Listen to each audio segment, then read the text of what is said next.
Scrappy friends, welcome to my channel. Today I'm going to be doing a traveler's notebook spread for the Scrapping Wonders design team. Beth, who owns Scrapping Wonders, the store, just started a design team and she asked me to be a part of it, and I'm super excited. Today I am working on this mixed media spread to go along with a photo. So right now I am working in a watercolor insert that she has in her store, and it's the classic traveler's notebook size, so it will fit right in with like your Midori type or Fodori type of covers and whatnot. And this is a really awesome insert. It is really thick watercolor paper, and then it is held together with some string, so it is sewn together, unlike the mixed media one that has staples. So what I am doing is just creating a background. I know that I wanted to do a outside picture on the other side, so I've decided that I wanted to basically draw a tree and have part of the tree come over the top part. So what I'm doing is I am just taking my watercolors, and this is just different varieties. The ones in the little palette are the tubes that are concentrated, so you just add a little bit of water to it, and then you can make it as dark or light as you want. Also, I am using that other palette, and that's just a palette that I got from a local craft store that when I lived in Hawaii. So whatever it was, I think that's a Lowe's or something like that. So it's one of the standard brands. Yeah, it's Low Cornwell, and but basically it's just a cheaper palette of watercolors, and it's just your basic colors. So I'm just gonna work on mixing different color greens together and a little bit of yellow with the green, and then on the side I did a little bit of the tree trunk because I want it to be like a tree, and like I said, with the leaves hanging over. And I will add a little bit of like a red pink color just to kind of almost look like maybe flowers or something in with the tree, but I want to do different layers. So right now I worked on the watercolor, and I made sure I use my heat gun to varnish, or like to just get that color in there. And now I'm gonna try to do like a background in that open space. And so I took that Shadow Hero Arts ink, and it's pumpkin, and I wanted it because it was closer to like a brown color. It's a really warm color, and I want to create almost like a brick type of like sidewalky look, because the sidewalks that my kids and my husband and I were all walking on, and the streets are all made out of brick, like that cobblestone-y type of brick. So I kind of I'm trying to replicate that a little bit, and I know it's not going to completely work entirely because I don't have a brick stencil. So I know what I'm gonna get the next stencil I get. And I don't actually really have that many stencils because I don't use them all that much. But I have this, I want to say that might be a Finnabar one, but I'm not positive.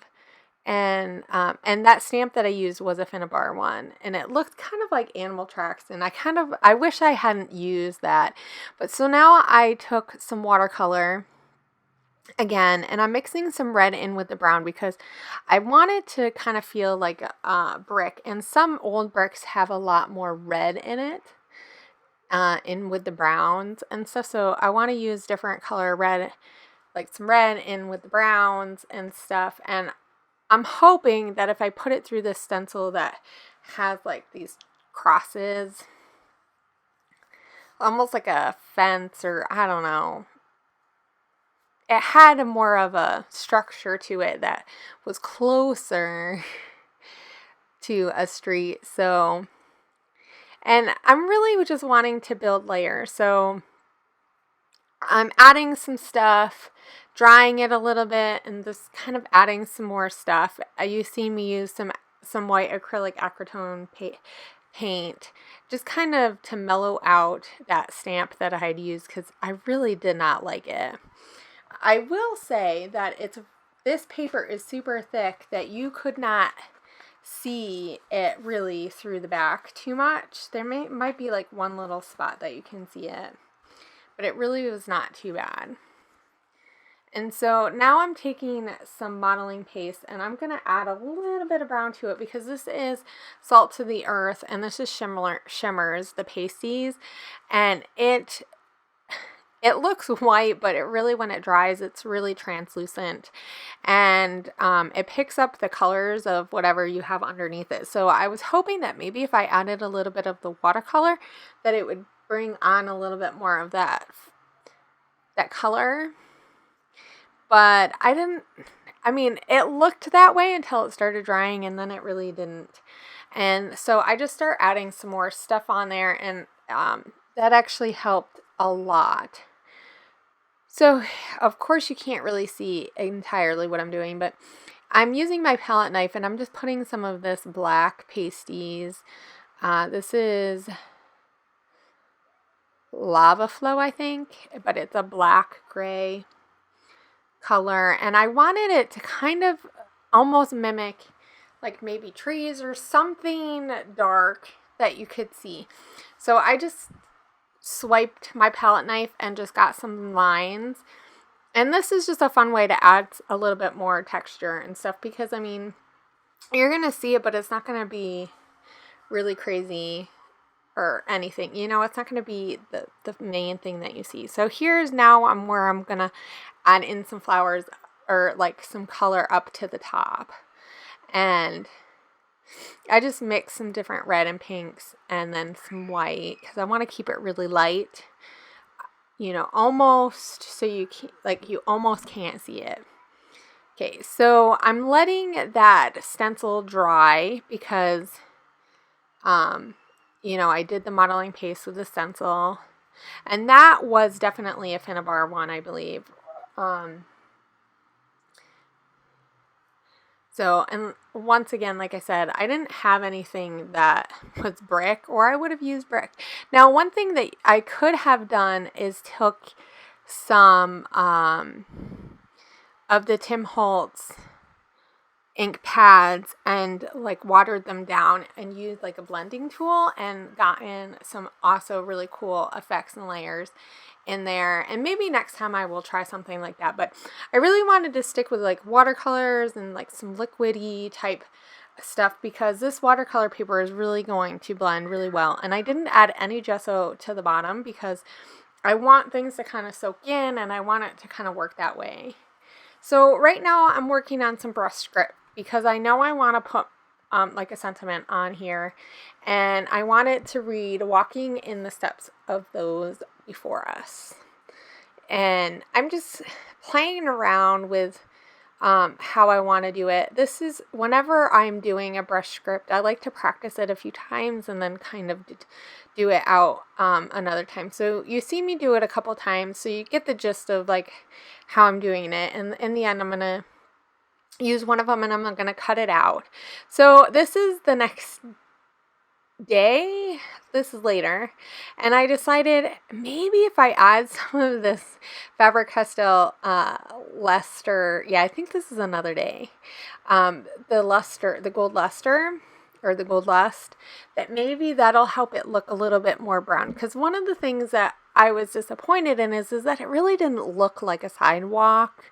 Like, it didn't have that dark color like a sidewalk, or more of the brown. So I really like the addition that this gold gave. It actually really, like, it was the pick-me-up that it needed. I wish I hadn't went over top of the log a little bit. Whoops. Sorry, I hit my microphone. And I went, so if you can see over on the side there a little bit, I wish I would have noticed that I was a little bit off the screen. So you can't see the very, very bottom. That's what happens when my mat is in the way of my little guide. I have a washi strip guide that kind of helps me know. So I decided to take some of these Shimmerz sprays and just just spray a little bit over. And this also is going to help get into the modeling the pasties a little bit and help with the color that way. And I really like how this turned out. That green just added a little bit more depth that it needed. And one was the bamboo, and one is, I think, keep palm. So the bamboo had a shimmer to it, and then the other one didn't. So here again, I'm gonna try one more time. I'm not sure where I am. I'm gonna try one more time and try to work on the title. I really wasn't super happy with the one that I had used or made the day before, so I thought I would try it again.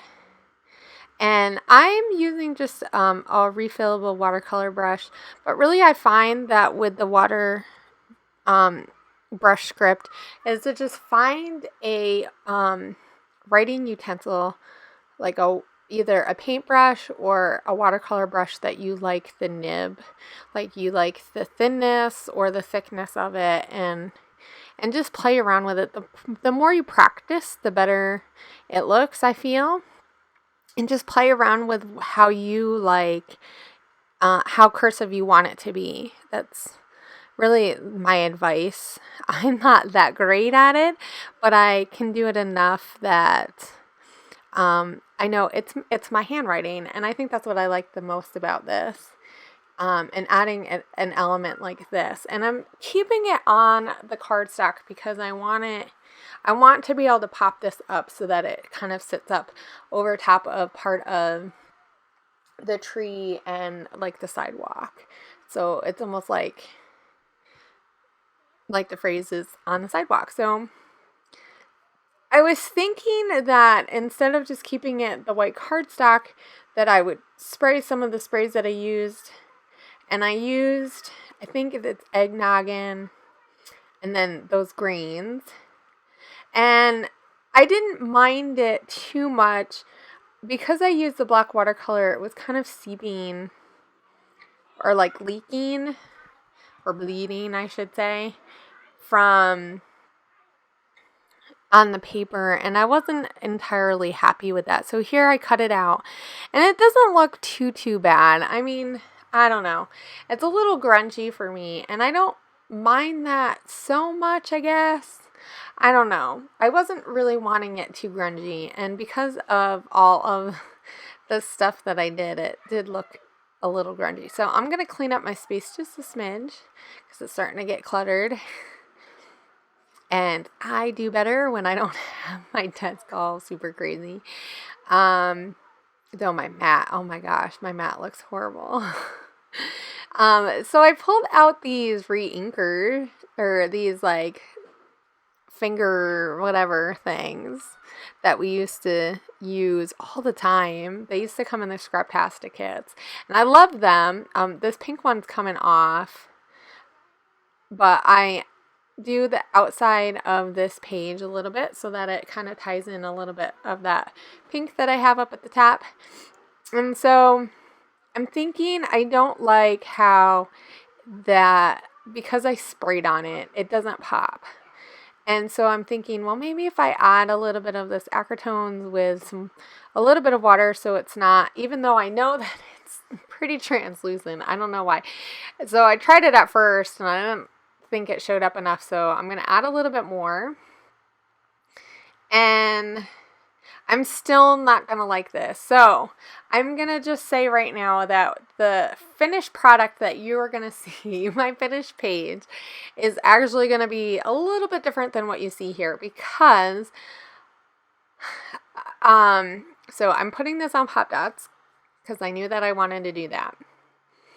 I didn't like I said, I didn't like how it just doesn't pop for me, and I thought that by, using the edger that would work.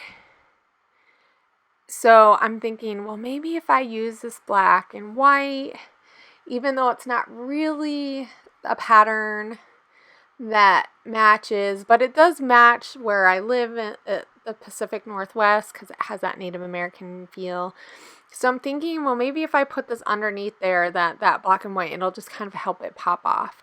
So I'm thinking, oh, well, I'll use some multimedia matte. And I like the multimedia matte because it's a really nice glue and it adheres things really, really well. And you don't have to worry. I mean, you could use Mod Podge, but this dries a lot more matte than I think the Hodgepodge or the Mod Podge does. So, and I know that it's still really, really dark, so I added a little bit more of that acrotones to the edges, and as you can see, it is a little bit lighter now because I cut that with that, not so much of it is showing, so it's not horrible, but I get it down, see, and I add a little pink to it because I still don't think it stands out enough. But this is where I think I just went a little over crazy because I added that red, and that's a raspberry. And that also has a shimmer to it. It just was too much. It was like way too grungy. So now I'm going to add my photo. So, ta-da! Now we're in the actually fun part. I think the actual like adding of the picture and the ephemera stuff, it took like, I don't know, not very long. It really didn't take that long. I went through and I picked out some colors and stuff and some things that I thought that would look good. So, and it doesn't look too bad there, except for, guys, I really was not feeling that color. So here we're going to go, and I'm going to cut this out again. I'm just going to use one of the older ones that I did, which is fine, and I actually really like how it turned out because it was a little bit smaller. But the problem is it's a little bit smaller, so that pattern really sticks out, and the cut doesn't fit on there perfectly because I had cut it go around the other one. Now, if I had really thought about it when I was doing this, I would have just tried to take it off right away, and maybe it would have came off. I mean, it was pretty dry at this point because the medium, it doesn't take very long for it to dry. And I was afraid that I was going to rip it and rip the background, right? So I'm just going with it. But the longer I see it and the more I, like I said, the longer it sat and the more I seen it, I really did not like that black and white. It just was too much. Even though I have the black and white photo, and you'll see. So, but I'm just going to build everything else. And then, so when you see the last pictures at the end, it will be, that black and white paper will be off. So I just peeled it off. I used my palette knife and I went really slow. And thankfully, because I did so much other work on the bottom, or underneath it, the layers just kind of helped it so that I didn't rip the paper too much. And I did add a little bit more white, and I did add a little bit more paint and stuff to it to just kind of help the areas that the paper was still stuck a little bit, and just to kind of help it have some dimension underneath as far as like, even though it's a white paper, just so that it stands up off of. But so now I'm just kind of looking at some of my ephemera, and I'm thinking, I kind of had an idea that I wanted to use some Maggie Holmes because she has some stuff that is a little bit more vintage looking, and I felt like because of the nature of the area that I was documenting and just that watercolor, it has a really warm vintage feel. And it is, I mean, it's a history type of the picture was taken modern day, but I really wanted to focus on the history part of it, because this part of the town is where the Union Station is. And I mean, it, except for all the cars and everything, it really still feels like you're walking back, 100 years ago. Well, it doesn't really feel like that, because if we walked back 100 years ago, it would be way different. But you know what I mean? Like, the buildings all still have that character of what they did 100 years ago. And I love this part of the city. I love the history that oozes out of the sidewalks. And that is what inspired me to do the spread. And so I knew that Maggie Holmes would have some of that stuff. But I also picked out some not Pretty Little Studio, some Pink Paisley, the C'est La Vie collection, because they had the brick stuff, and so I used the acetate that had the brick, and so I got my brick on there. And then also there's just some pieces that piece right there from that frame, I didn't use the whole frame, but I did use part of it, and I just made a banner. And then I'm gonna end up I add that wood chip, so I get a little bit, that piece of wood element. And then I'm also going to add some hearts from the Maggie Holmes collection, from the newer collection. And then some chipboard pieces. And oh my gosh, they're all coming off because I'm looking at it. My glue, apparently. So I use most of the stickers were from the new collection, except for that one that says favorite. It just felt right because it has the script on it. It just felt like I should use it. But I've been kind of hoarding this collection because it's so pretty. And I knew that I wanted to be able to use it later for some other layouts. Do you guys have collections that you guys do that? So, but it's perfect for this. So I really just had to pull it out and just start using it. I really like how this turned out. And the little changes that I made at the end when you see the close-ups just really, really make this spread. And so it will be super easy for you guys to accomplish this kind of thing if you like to add pictures to your mixed media type stuff. So it's a good way to blend, the photography part of the artsy part.